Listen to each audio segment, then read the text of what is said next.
The Pope has arrived in Myanmar for a trip expected to be overshadowed by claims of ethnic cleansing and genocide against the country's government. During the first-ever papal visit to the country, Pope Francis will meet civilian leader Aung San Suu Kyi, who has been widely condemned over the treatment of Myanmar's Rohingya Muslim minority.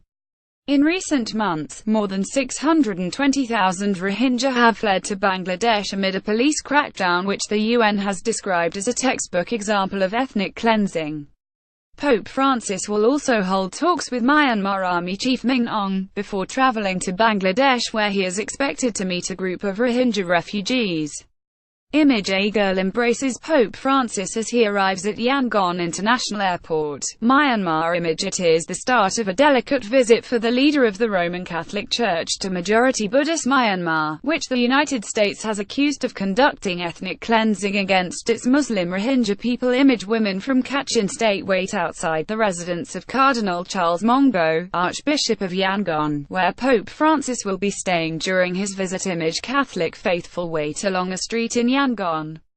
Continue through for more pictures. The Rohingya refugee crisis explained during his time in Myanmar. The Pope's speeches will be closely monitored by Buddhist hardliners for mention of the Rohingya, who the country's government refers to as Bengalis, alleged illegal immigrants from Bangladesh.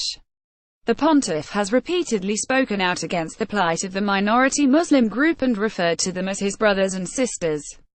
Shortly before leaving Rome on Sunday night, Pope Francis delivered an address in which he asked followers to be with me in prayer so that, for these peoples, my presence is a sign of affinity and hope.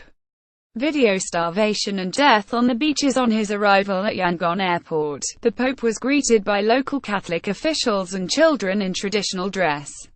Later, thousands lined the streets of the city, where the Catholic leader will deliver an open-air mass to more than 150,000, just over 1%. 660,000 of Myanmar's 52 million population are Catholic, making it one of the country's smallest religious minority groups. The pontiff's visit comes days after Myanmar and Bangladesh signed a deal to allow hundreds of thousands of Rohingya refugees to return home. Video: Full special report. Rohingya refugee crisis. Myanmar's government said it was ready to take them back as soon as authorities were supplied with refugees' personal details. Earlier this month, Sky News footage showing emaciated women and newborn babies who had been dumped on beaches and left prompted discussion over Myanmar's treatment of the Rohingya. Leading charities later warned of exploitation, trafficking and prostitution taking place against vulnerable Rohingya women and children in Bangladeshi camps. Myanmar has insisted its crackdown against the minority group was aimed at rooting out terrorists behind an attack on 30 police posts in late August, which left 12 members of the security forces dead.